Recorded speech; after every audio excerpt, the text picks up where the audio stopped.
Hello again, art history students. Welcome to another little video lecture. Today we're going to be talking about Islamic art. So let's go to the first slide.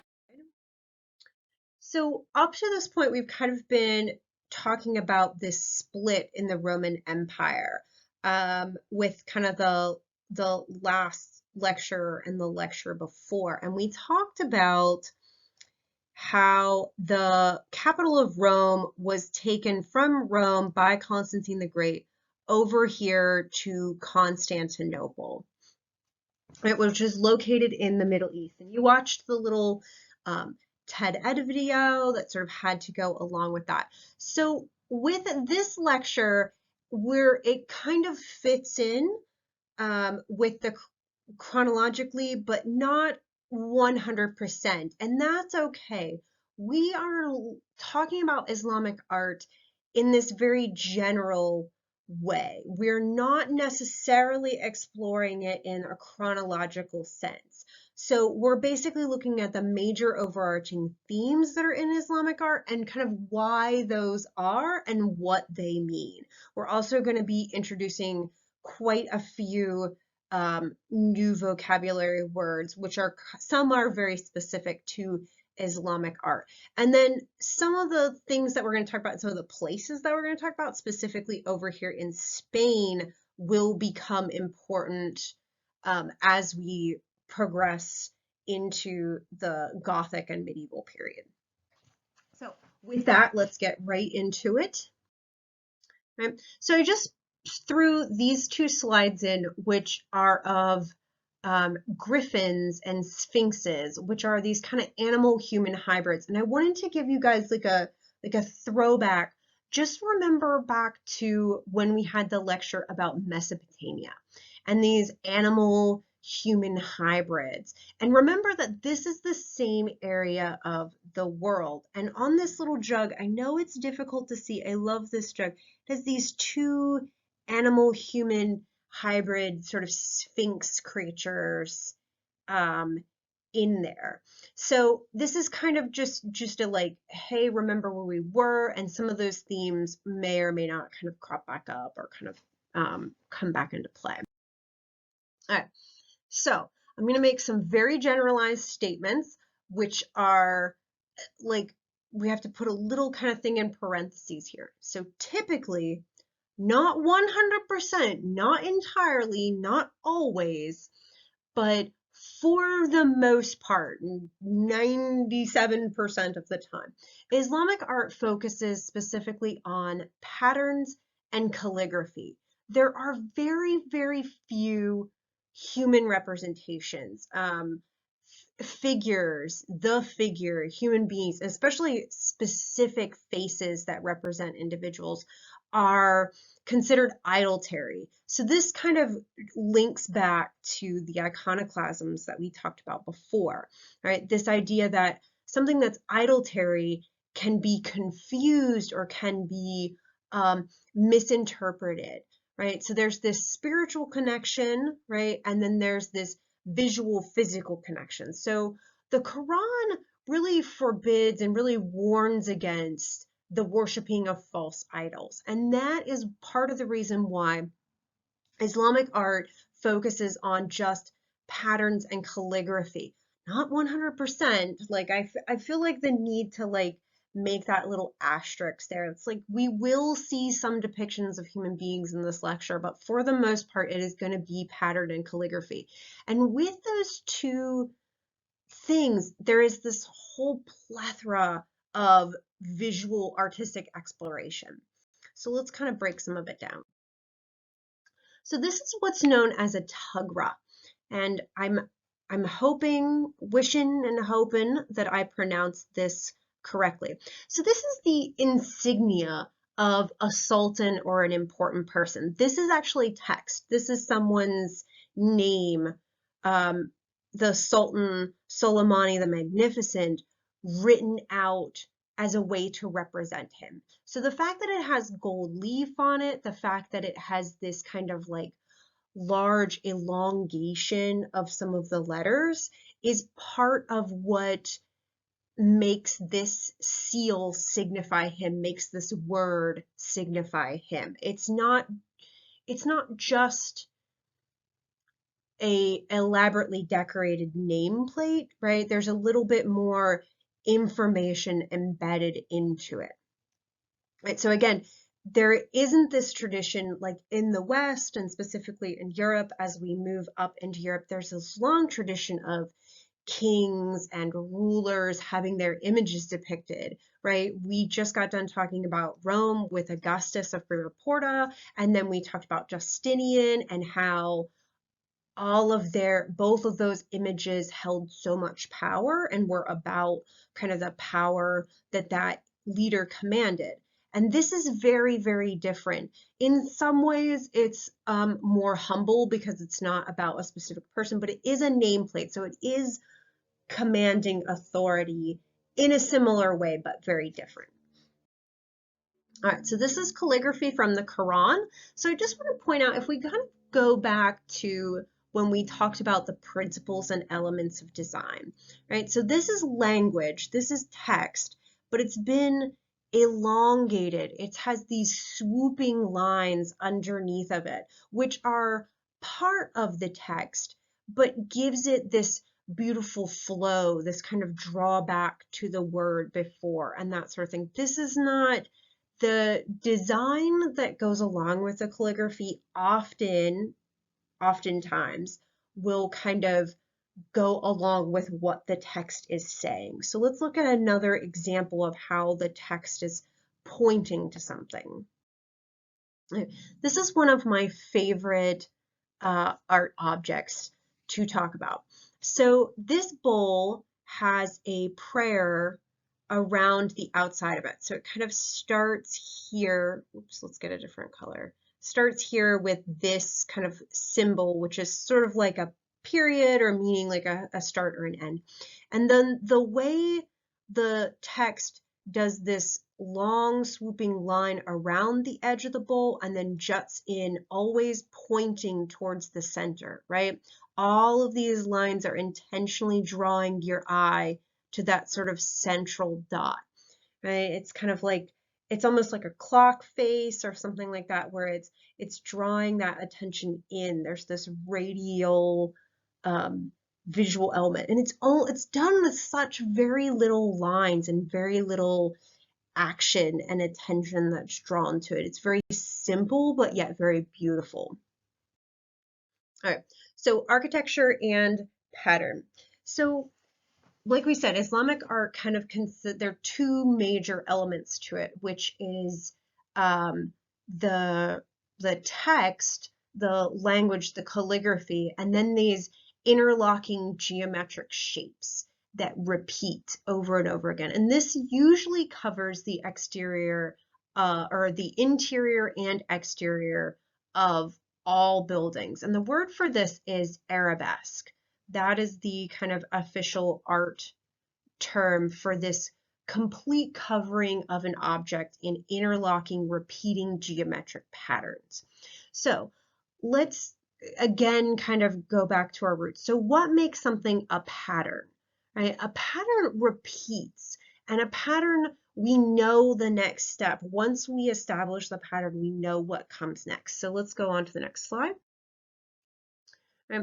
So these are ceramic tiles, right? So this would be an example of those geometric interlocking shapes and patterns, right? When I was in like early geometry, we had a little kind of unit exploring how these are created. Maybe you've had that, maybe you haven't, but you can kind of see how there's this shape, again, that similarity to that center and how lines are radiating in towards it. And then there are different points. So this kind of core octagon can create a multitude of shapes if it's kind of sliced up or cut in different ways, right? And that's sort of a whole geometric thing of how they interlock together. But the things I want to point out is that this is glazed object, and even around the edge of it, there is that text, right, which covers the entire shape. So There's interlocking geometric shapes and calligraphy within those interlocking geometric shapes. So these things are kind of getting layered on top of each other. Let's roll to the next slide. So this is a prayer niche, right? This is originally from Iran, and I just want to point out, as I did a couple other times for something that's to come later in the term, is where this object exists, which is in the Metropolitan Museum of Art. Right, so here in the United States, and this is an architectural object, so it was not like it was this easy object to transport. All right, but let's break down some of the things that we've already kind of talked about. We have this clear use of calligraphy, and then this calligraphy that goes all, let's get a more contrasting color, all up the sides to this point and then back down. And then even more calligraphy over here. We also see those interlocking geometric patterns. Look how beautifully there's this pointed arch here. Look how beautifully all those patterns are interlocking and maintaining a inward dome shape. If you've ever tried to draw on the inside of something that's concave like that, it's very difficult, let alone to get a pattern to fit in something like that. So one thing I want to point out with this object specifically is kind of this line here that's created. So this pattern, we're just going to use this bottom area as an example. We know that there's this series of light blue and dark blue kind of plus signs that are being repeated. And they terminate here at the end of this prayer niche. But we know, because we understand pattern, we know that they go on forever, that they could go on forever, right? We know what would come next on either side of that little band of pattern. And that's going to kind of become important here in just a moment. So let's go to the next slide. So I said a moment ago that that is a beautiful pointed arch. So there are some new vocabulary terms that I want you to know. And the horseshoe arch is the first one, which is basically just that Roman arch that we've kind of been talking about. But these pieces of stone are extended here to make the illusion of a circle, right? So the horseshoe arch doesn't have anything to do with weight distribution or anything like that we've kind of been talking about when we talk about architecture up to this point. It's not like those little pieces somehow help the weight of the building or something. They're purely for aesthetic value.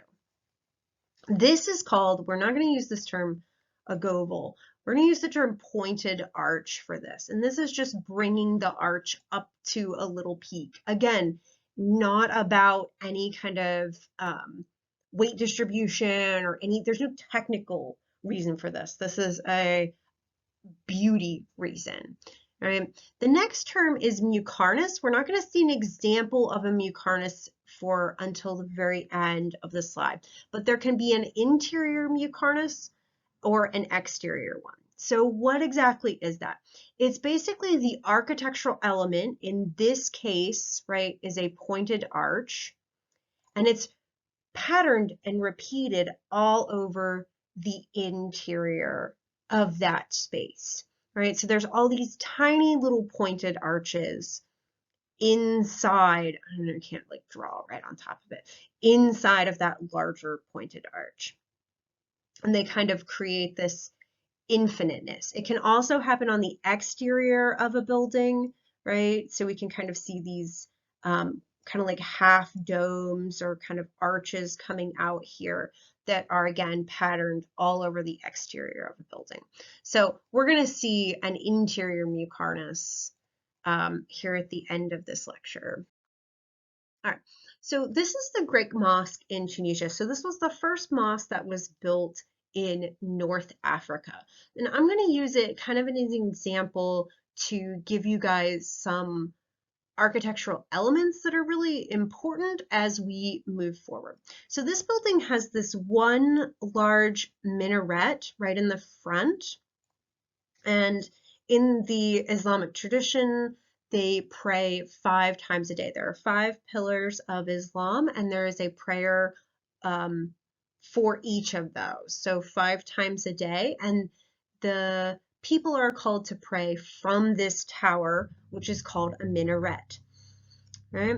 Then there is this courtyard, right, which is represented here by this kind of nice open square area. Right? And then there is a fountain there. When we saw the image of Theodora, right, I pointed out in the last lecture, we saw an image of Theodora, and I pointed out that there was this little area where she went into this prayer area and she could wash her hands before then. So there's always going to be a fountain or a little area for you to wash up. So there's kind of this idea that you would come in and there would be kind of like mingling and socialization, and that everyone would wash up before they went into the interior of the church. And I like, the mosque, sorry about that. I want to point out the use of the Roman arches and the repetition, right? Pattern and repetition are really important. And each of these little dots that you see here is a column or a pillar, which is associated with one of those arches. So again, a multitude of patterning and a multitude of architectural elements repeated to create a pattern. It's kind of like the building is a pattern and on the walls is another pattern. So there's this layering of pattern and layering of calligraphy, right? Which is text, which is word. And when you go to a service, right, a religious service there, right, when you go to prayer there, you are saying words, you are reading words, words are becoming pattern, pattern is becoming words, right? So there's this kind of association of these things kind of coming together, right? That'll make more sense as we progress if it doesn't make sense now, which it probably does. All right. So the next thing we're going to talk about are pilgrimages. You have probably heard the term pilgrim before. I'm going to say like 4th grade US history, right? We are maybe not descendants of pilgrims, but our country has this history with a pilgrimage. So a religious pilgrimage is a journey of moral or spiritual significance, right? The pilgrims that came to Plymouth Rock, they were on a religious journey. So usually these journeys, these pilgrimages, are to a specific location of importance to a person's belief. Sometimes a pilgrimage can be like a symbolic or metaphoric journey. I like to use the analogy in like Australia, and in that kind of culture, they have what they call a walkabout, which is basically like a spiritual-ish journey where you go, and it's more about your journey than it is about the destination. So a person who's on either type of pilgrimage, whether a metaphorical kind of spiritual internal journey where they just walk until they kind of figure things out, or a pilgrimage to a very specific location within a faith. Either way, a person is called a pilgrim. And this term is gonna come back not just in the lecture today, but then also in the next lecture. So this is kind of an important vocabulary word. So we're gonna talk about the 3 major pilgrimage sites for Islam. All right. First is the Prophet's Mosque in Medina. This is current day Saudi Arabia. All right, so I'm just going to point this out here, right? This is Constantinople, where we just were like last time. All right, so this is where the Prophet Muhammad built the first mosque. So this is the Prophet's Mosque. Right? So it has 5 minarets, right? There are 5 pillars of Islam. There is prayer 5 times a day. Sorry, that kind of came out mumbled. So this one here with the green top, that is the one that the Prophet Muhammad originally built, right? The others are kind of additions from later on. And prayer is called by the muezzin, which is the person who calls for prayer, from each different tower for the 5 times a day. And then this green dome here houses the remains of the Prophet Muhammad. So let's go to the next slide. I know this slide is a little bit kind of blurry, but that green dome and then that green minaret are the ones that you might need to know. They might come up on a test like, why are these two things connected? Or which of the minarets on this building was created by the Prophet? Something of that nature. So that green dome is what signifies that minaret is arguably significantly more important than the other minarets that surround the mosque.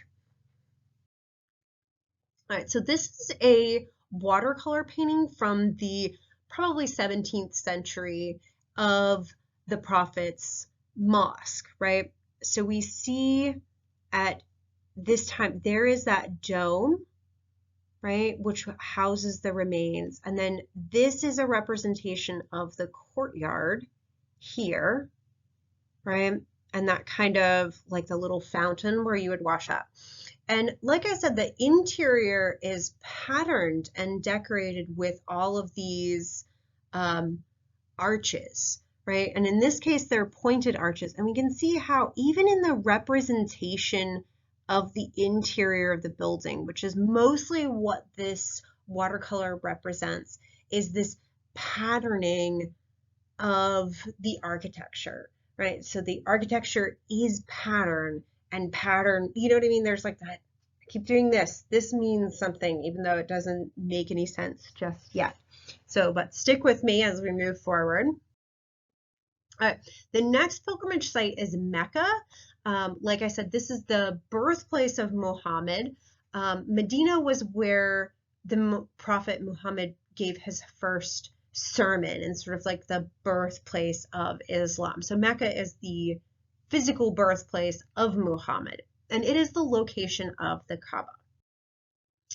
So here we have our first image, which has a depiction of a human being in it, right? So like I said, this is a little bit of a taboo kind of thing in Islam, but there are a few kind of ways in which there is depiction without actual depiction. So if we look here, this is representation of the Prophet Muhammad, but he has a veil over his face, right? So there's no identity to him, right? There's no that idolatry idea that you could mistake the idea of this person with a person who may share those visual attributes, right? That's kind of the idea behind veiling the face.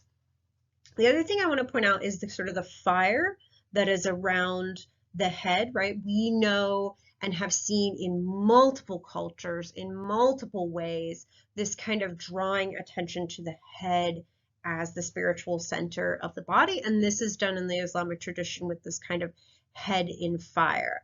And then this black square that we see here, this is the Kaaba. So let's kind of break down the Kaaba a little bit. So the Kaaba is a pilgrimage site. So there are thousands of people every year who travel, with the exception of 2020, basically.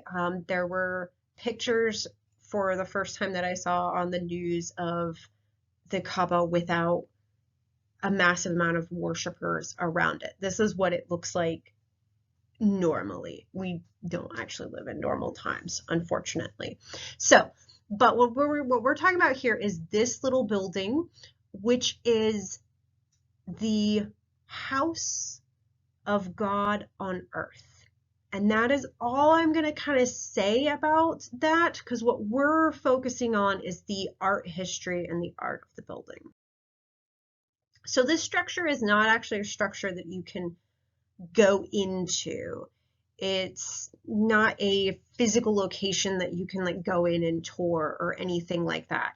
It is a building which is completely covered in fabric. So all this black fabric that or the black building that you saw in the previous slide, that's all fabric that actually covers the building. And that is, you guessed it, it is covered in this beautifully, intricately detailed repeating pattern and calligraphy, right? So there's gold thread in here, even these, here we see that circular representation where all of the lines are kind of pointing in towards the center again, right? That kind of like text that goes in a like radial symmetry pattern, right? And that's important because part of what this pilgrimage is about is going around the Kaaba a certain number of times, which is 7 times. So I'm not going to get into the whole, like exactly what this kind of building is all about, but I do want you to note that this is the Qibla.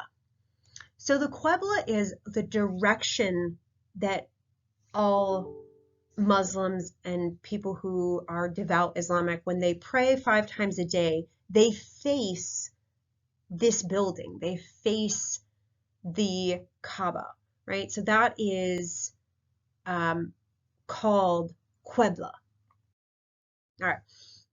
I thought the next slide had a map on it, but what I'm basically getting at with the Qibla thing is if you're in Asia, you're praying west. If you're in America, you're praying east, right? If you're in Africa, you're sort of praying north because everyone is trying to face the Kaaba. That's sort of like the direction everyone is going towards it. That's why when we saw in that image of all the people around it, everyone was directly facing it.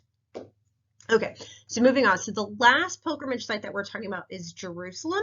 So this area, Jerusalem, is important to the 3 major monotheistic religions in the world, right? Which is Judaism, Christianity, and Islam. So the reason that Jerusalem is important to Islam is it's the location of the Dome of the Rock. So to give you guys the full context of the Dome of the Rock, you kind of have to understand a little bit of the storyline behind it. So the Prophet Muhammad gave his last sermon on the Dome of the Rock and then ascended directly to heaven or to the sacred realm, right? So there was this, it's this object that has a direct sort of link to the sacred realm, right? And that story, so there was no death, right, is kind of the idea behind that. So we see a depiction here of that moment. This is the other, there's only 2 depictions of Muhammad that we are looking at in this class, and very few examples do exist. So what we're seeing here, let me get this purple, is we see the prophet with the face veiled, right? That sort of like identity is kind of shielded, right? For you as the spiritual believer. And then there's that fire, right? The same kind of, the fire holds that idea of like, this is the spiritual center of the body. And then he's surrounded by angels as he's on his ascension. So let's go to the next slide. Before we look at the Dome of the Rock, the architectural building, I want to talk about this image a little bit more because there are some kind of odd things about it that are kind of interesting. All right. So on this slide, this is the same image with certain areas kind of blown larger, and I know that they got a little bit grainy, and I'm sorry about that. But I wanted to point out kind of the imagery that we see a little bit. So this hat here, right, is very iconic for like Russia and specifically the Mongols. And so when the Mongols came into the Middle East, right, where Islam was already a worshipped tradition, one of the things that they did everywhere that they went and conquered was they would commission artworks. And they would commission artworks that were about the belief structures of the people who lived in the areas that they had conquered. But their kind of like catch was the people in the images have to look like us, right, as the invading force. And this is really important because it shows how important imagery is and how important art is to a culture. It is so important that an invading culture would literally interject themselves into it. Like if our image is in your art and in your tradition, thus we are in your art and your tradition. That's the statement that's kind of being made by wanting to be represented in this way. Because the Mongols had their own religion, they had their own tradition of shamanism, which was not in alignment with the traditions of the Middle East. And so because of that, and because of the fact that we know that about them, we know that this isn't like a moment where they're trying to maybe, oh, maybe we'll convert or something like that. This is a intentional cultural interjection of one group into another group's iconography. All right, so moving on. That's kind of a fun fact. All right, so now we're talking about the Dome of the Rock here, right? We see a couple things that we're already familiar with about Islamic art, right? This interlocking geometric patterns that we see, right? I know it's kind of a far distant image, but you know that those patterns are filled with interlocking geometric shapes, right? They're tile work, just like we would have seen earlier, and more than likely, guaranteed, there is a lot of calligraphy within those tiles. This is a cutaway interior view of the Dome of the Rock, right? We even see pattern and repetition in the arches, right? They kind of have this, they're striping the different kinds of rock in order to make this pattern. And I want to ask, what is this row of windows called here, right? In my kind of experience as Dora the Explorer art teacher, right? It's a clear story. We saw a clear story when we talked about the Hagia Sophia in the last lecture, right? So it is a row of windows that does not have any architecture above it, right? So this row of windows here is not a clear story, right? Because there's architecture above it. That's the most basic idea behind a clear story, and it lets a lot of light into the building. So let's take a look at that interior.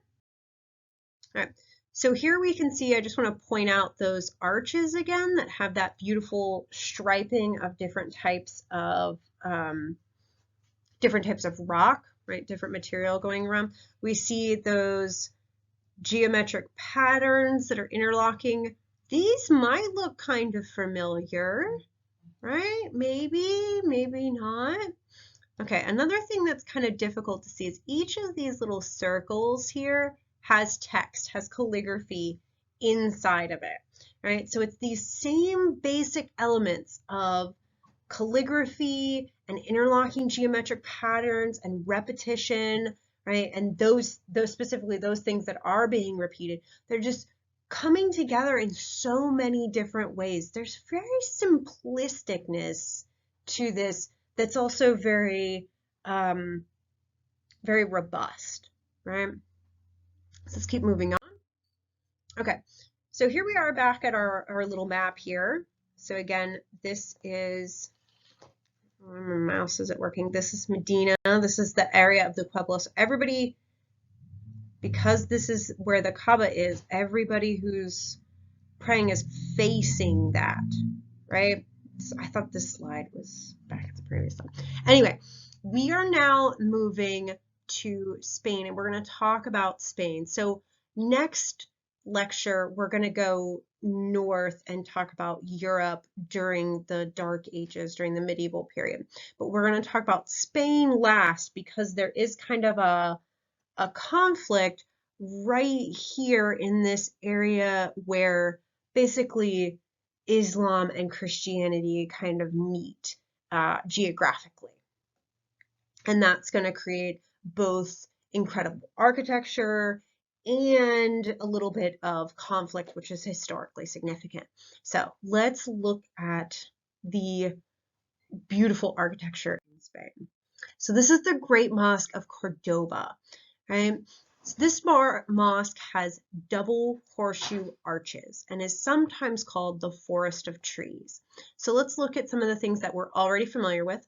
This is the minaret, right? 5 times a day, call to prayer. This is that courtyard with trees in it, right? We can see all of these little arches here. And then when we look at this building, we can see all of these are pillars. So let's look at the interior. Right? So there's all of these pillars. You can see they're the horseshoe arches, right? This is that little kind of horseshoe area that extends out and makes it kind of like a resemblance of a full circle. And it's kind of difficult to tell, but if you look, there's actually two horseshoes arches stacked on top of each other, right? You can see them right here. And this is, again, this is not about, it's not like one arch holds the weight and then the next arch, distributes it or so. There's not an architectural reason for this. This is pattern and repetition of architectural elements for beauty, right? For this sense of pattern. And the sense of pattern is all about infinity. So if you look at this image, right, you know that there is a wall back here, right? You can see it. And you know that in the other direction there would be a wall. But it's almost like the building could extend or expand infinitely because the pattern has been arranged, because the pattern has begun, it could go infinitely. And that is one of the ideas that Islamic art is trying to put out there, and it's doing it in this most beautiful way. So this pattern, repetition, these ideas go on infinitely. All right, so let's go to the next slide, which is the exterior of the building. Oh wait, nope, it's pendentives. My bad. I can't see the next slide when I'm recording the videos. So when we talked about the Hagia Sophia, we learned about these pendentives, which hold domes. Right? So in the Great Mosque of Cordoba, there is this dome, and it uses that same technology, right? That same idea of pendentives, right? We can kind of trace that here like this, right? But they've kind of double layered it. It's like 2 pendentives, and then they're kind of like twisted in alignment, right? And that is not, again, not so that there can be this like extra weight or anything like that. That is for the beauty of the repetition, the beauty of the pattern, the beauty of the architecture just made more, right? Added on top of each other. You can also see how these arches inside of the building are kind of referencing those double horseshoe arches, which are in the other locations, both there in those arches and here. Right? This is not an architectural element here. This is just design, right? This is just kind of like a panel that is set there for beauty. So the repeating pattern that's there is the repeating pattern that's in the building, right? As part of the architecture.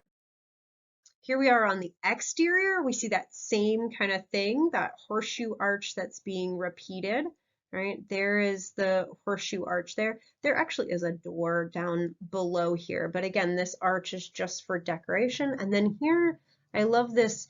These are those horseshoe arches which are on the inside that are just kind of linked and overlapping each other just a little bit, just how it would be once you were inside looking around, right? So all these elements are repeating over and over again. All right, next thing we're going to look at is also in Spain, and this is an Islamic castle. So it kind of alluded to this, that there is a little bit of conflict in Spain between conflict of ideas, right? Christianity and Islam, the Moors. So these Islamic castles are kind of like citadels were back when we learned about Mesopotamia. It is a multi-purpose building or a multi-purpose entire area. It's like an enclosed city, right? So it has everything inside of it that would be for both protective purposes and for worship. You didn't need to leave the Islamic castle. So this is the Alhambra in Granada, Spain, right? So we can see that this is a walled kind of compound, right? It's set up on the mountain a little bit. This structure is for kind of like defensive purposes. This is the minaret for the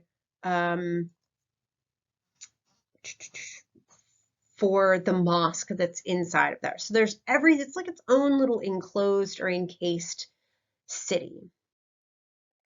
This is the interior of the Alhambra, and this is the Mucornus, right? So we have this horseshoe arch, or this pointed arch, I'm sorry, this pointed arch here. And then we have all these little pointed arches that are kind of what make up the larger pointed arches. And again, everything has this interlocking geometric patterns, and text and calligraphy is carved into every element of this. I love that. So this, just to let you guys know, there isn't as much ceramic tile work in this building as there is this plaster that's been carved. And this is a flat surface that's been carved away, right? It's a bas relief. We learned that vocabulary word a while ago, but I love how it is mimicking the architecture. So it's like this building, this constant kind of like interlocking between the pattern, the building, the text, the idea, everything is like so tightly woven together. Right? I also love that we can see what's in front of the other. All right, so moving on. This is the Mucornus Dome inside of the Alhambra. That is a clear story that you see there with those windows, but all of those little tiny arches that come together, those little tiny niches, right, are kind of all building together into the peak of this dome. And it gives this sense of infinity, which I've already kind of introduced that idea to you guys, but I think this is another great example of that, how it almost looks like something out of Star Trek, some kind of like portal to another location, like it expands past its physical, past what you can see, goes on and on and on. And that is the idea of this infinite thing. This repetition goes on and on and on, right? Past its boundaries, past what you can see, and the ideas of the themes of the religion go on past what you can see into other areas of your life, into the sacred realm and whatnot. So you can see how everything's kind of coming full circle with that. So this is another kind of view of the Mucornus Dome from different vantage points, just to give you a little bit of context for some of that patterning, and also for all of those little mini niches that make up the Mucornus. All right, so there's those vocabulary words. Remember, we're using this term pointed arch. We are not going with this term, right? So horseshoe arch, pointed arch, and mucornus, right? So you can make a mucornus out of pointed arches, right? Out of these little niches kind of thing, right? So we're seeing how that architecture is building. These are your key terms for this. If you do not know any of these terms, please always send me an email. I'm happy to talk about art at any time. I hope you guys have a great day, and I will see you in the next lecture.